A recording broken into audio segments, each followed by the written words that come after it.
Hey everyone, we are here at TriggrCon 2018, unarmed once again because they lied to me after last year, but it is what it is.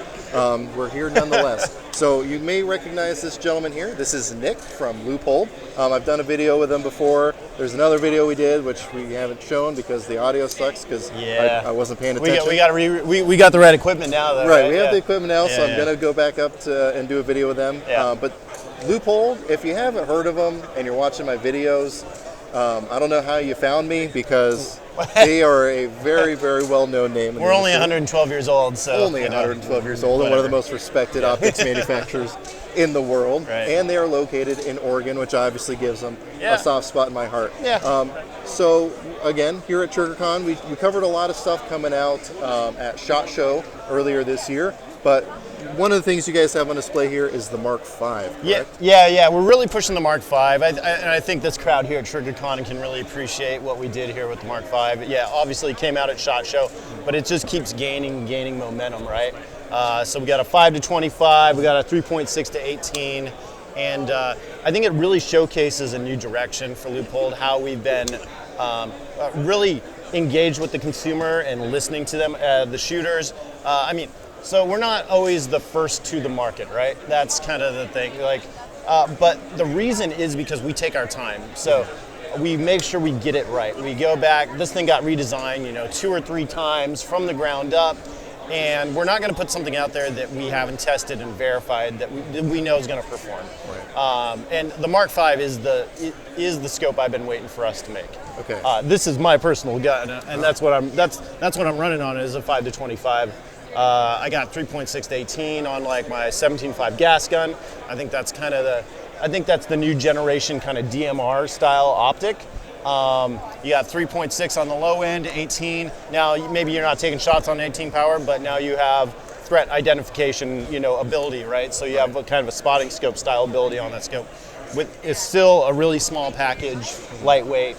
Same with this, super lightweight. It's 20 ounces lighter than the competitor's scope in that same category, right? Yeah. Which is huge. Yeah, that's awesome. And I know a lot of you like running spotting scopes for if you're doing the long-range precision stuff, but there's a lot of people out there who may be in a hunting situation or something like that. Instead of setting up a spotting scope and taking the time to do that, you want to stay prone, you're tracking an animal, and you want to be able to have a spotter and a shooter together, and maybe both of them on the rifle for whatever reasons you may be finding yourself in for that. So absolutely. Having a nice high power scope that you can realistically do that with, but also if you need to take a shot with. Absolutely. Actually, we worked with Journal of Mountain Hunting, these guys from Canada, and they were doing a sheep hunt, and they were asking us, what optics should we use for our guns?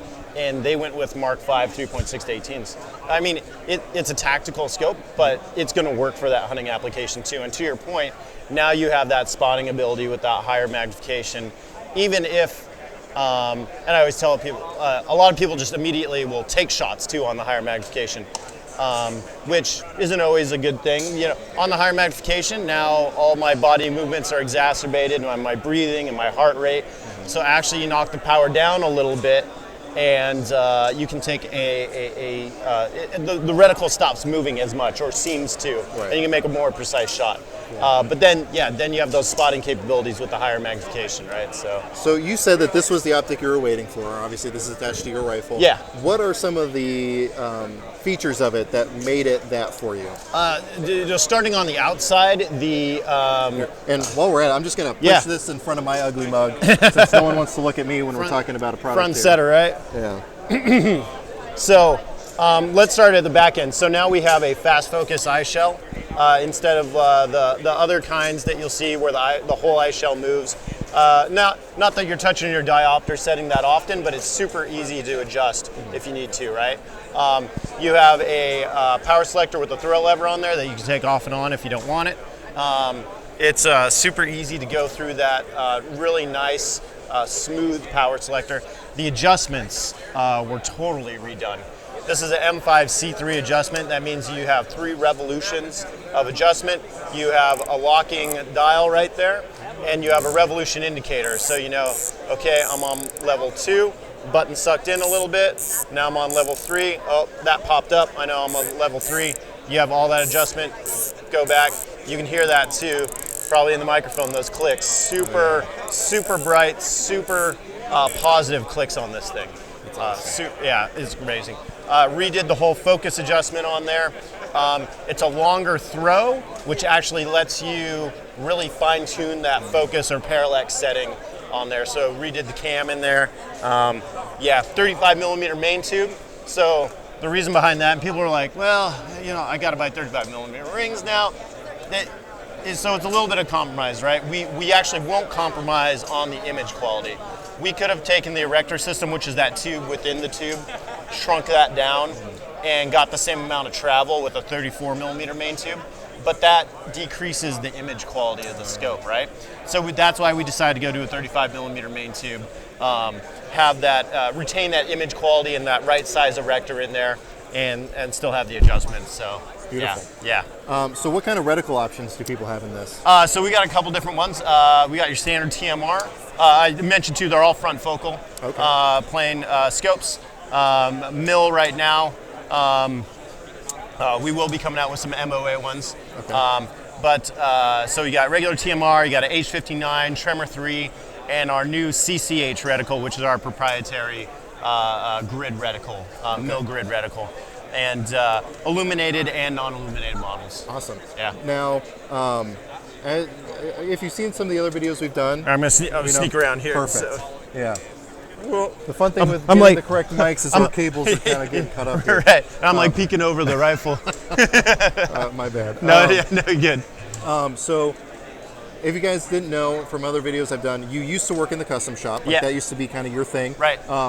I'm assuming if someone has some very specific things that they'd have in mind for Mark V scope, there are a lot of options they could do on the custom end as well. Yeah, you know, when new scopes come out, there's not a ton of options off the bat, but if you wanted some laser engraving on it, or maybe you want a Cerakote color, like we did one of these in like a black multi-cam, it looked really sick. It looked good. Nice. Right now, that's pretty much the extent, though you could also get a ballistically matched dial. So if you give us your ballistics, we can laser your dial with the yardage marks, put it on there, and now you range, dial, super easy, take long distance shots. So yeah, a couple modifications there. Awesome. Yeah. Yeah, so roughly what kind of MSRP are these coming in? So that's the cool thing about it, and you know, don't get me wrong, $1,700, that's a lot of money. $2,000 is a lot of money, but when you're talking about an optic that's competing with scopes at twice that price point, the value is actually there. So, and a lot of people, you tell them the price and they're kind of surprised. So, you know, for 3.6 to 18 TMR non-illuminated, I've seen them out there for $1,650, $1,700. 5 to 25, you're probably looking at 2,000, 2,100. Illumination adds a little bit depending on what reticle you want to. But that's a price that a lot of people can afford, and it's buy once, cry once, right? So yeah. Well, and I know that if you guys are watching this video and you take shooting seriously, if you're at that level, you know, again, that this is a very affordable price compared to what it is at the market, and you're gonna notice that you're actually getting something for that investment. Yeah, it's not you're not just paying for the Leupold name. Yeah, you're getting a lot of really awesome features that are really going to be very noticeable once you're engaging at those longer distances. Even close up. Yeah, most importantly, I even forgot to talk about our Twilight Max HD light management system. So that's the lens system in this scope, and it is amazing when you take it out in low light settings. The amount of detail that you're able to get, even it enhances. Like, it's funny, you'll take guys out to the range and they'll look. And then they'll look with their naked eye and they're like, it looks really dark. And they look behind the scope and it looks way brighter in the scope than it does in your naked eye, right? So it's some kind of voodoo magic in there. So we have in-house optical engineers, PhD brainiac people coming up with that stuff. And it really shows when you get out there on the range. So I encourage you, if you can use it out in the field, totally go, check one out. So works on PFM, as I like to say, or pure effing magic. Yeah, basically. Pure effing magic, absolutely. Yeah. So, and obviously they have other options as well. So if this is out of your price range, You guys have the tried and true line that you guys have had for years and years and years. Yeah, absolutely. Yeah. So, I mean, they have something for whatever level and whatever application. Yeah, I mean, a lot of people are like, oh man, I can't afford a Leupold. And I'm like, we start at $179 for an entry-level scope. And I hate calling them entry-level scopes because they're not, you take that scope compared to other entry-level scopes and it's going to blow it out of the water, Well, right? and correct me if I'm wrong, you took one of like the basic entry-level 3x9s. Yeah. And was shooting at 1,000 yards with Yeah, it, right? so we took a Freedom 3x9, 3 to 9 by 40, and I was like, well, we can shoot 1,000 with this. It has enough adjustment. So ran our dope, dialed it, and within 2 hits, we were on target. Pinging steel at 1,000 yards. Just goes to show the quality of the scope, right? And yeah, like I said, they start at $179. It's built in Oregon, built in America. You know, you can't beat that. Right. Lifetime warranty. Lifetime warranty, everything. Yeah, everything that goes on a gun, lifetime warranty. Absolutely. So you really can't ask for much than that. And we've had this discussion on camera before, but I think it bears repeating. There's a lot of companies that offer lifetime warranties, but you're going to have to use them. Yeah. And a lifetime warranty is great. Yeah. But if you're out, taking care of business, let's say, and your scope goes down, well, that lifetime warranty isn't doing you any good in that moment. So, and as I believe the reference you made was, you pay for the hunt of a lifetime. You're traveling, you're paying thousands and thousands of dollars for this hunt, and now your glass fogs up or your scope goes that down. warranty does you no good. So we say we guarantee performance. That's really what it is. It is a lifetime warranty, and we will take care of you for a lifetime. But it's about having that quality when it comes out of the box, and you don't have to worry about it. And like you said, in the backcountry, out the range, in the middle of a match, you can't have stuff go wrong, right? Exactly. And we understand that. We shoot. We know. We know the hard. I've had issues with gear during a match, and it's super frustrating. Right. And we go through so much testing with this thing to make sure that won't happen. Right. But lifetime warranty in case something does, right? Or if you're having an issue, a lot of times we get scopes back and we don't find anything wrong with them, but we have a really good technical service team, and they'll go through the whole system and try to troubleshoot. What rings and mounts are you using? What ammo are you using? Did you do anything weird to the rifle? Is there a bedding issue? A whole bunch of different stuff could be going on. Sure. So we got some really good guys in the tech service department that'll help you out with your issues if you're having something going on. So yeah, that's awesome. And again, I know I've said this before also in a video, but I think this bears repeating. First of all, you'd be amazed how many people in the firearms industry are not shooters. They don't care about guns, they don't shoot, hence why we find ourselves in a situation where we're being disarmed as we come into a gun show. Yeah. Whatever, it is what it is. We're already here now, but I probably won't be back next year. Again, not your guys' problem, but I was flustered about it, so I'm going to rant about it a little bit. But my first exposure to the guys over at Leupold was at a training class. It was a force-on-force training class. And I was really impressed to see guys from Leupold, from the custom shop, out training, getting trigger time in, and using the products in a more scenario-based training. Yeah. And now, obviously, you guys have a big company, so not everyone who works at Leupold is going to be a shooter. Nope. But over 700 people, so that's a lot of people, and you got people doing all kinds of different jobs. So obviously, our CEO says it. He's like, I don't expect everyone to shoot or hunt, but I expect them to be passionate about the product. Right. But if you're in sales and marketing, you better be out there shooting and hunting. Right. And we got to walk the walk too, not just talk the talk. And I think that that shows in the product, it shows in the marketing, it shows in the interactions that we have with people, right?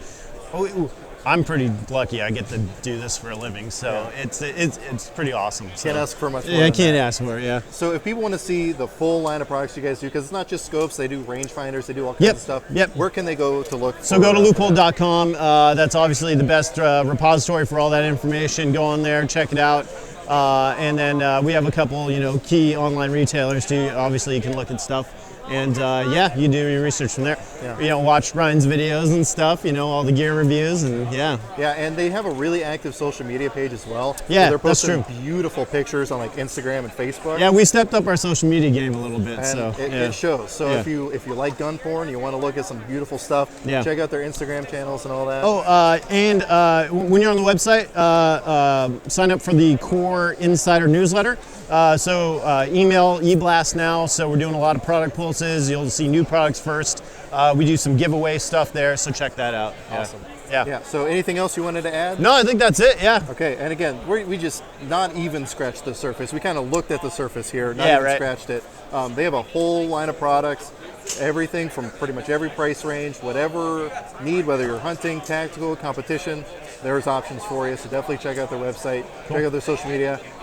I think the links will be below, depending on if you're watching on YouTube or Full 30, just because the way YouTube is right now. But Leupold's an easy company to find, so at least do a Google search. Wink, wink. I didn't say that YouTube or Google, anyone, whoever's watching this. But Nick, thank you very much for Thanks, talking Ryan. to us. Yeah, thanks for coming by. Going to be doing a lot more coverage here from TriggrCon. You're going to see a lot more from Leupold on my channel. And anyway, as always, I hope you got something out of this video, and I really appreciate you watching.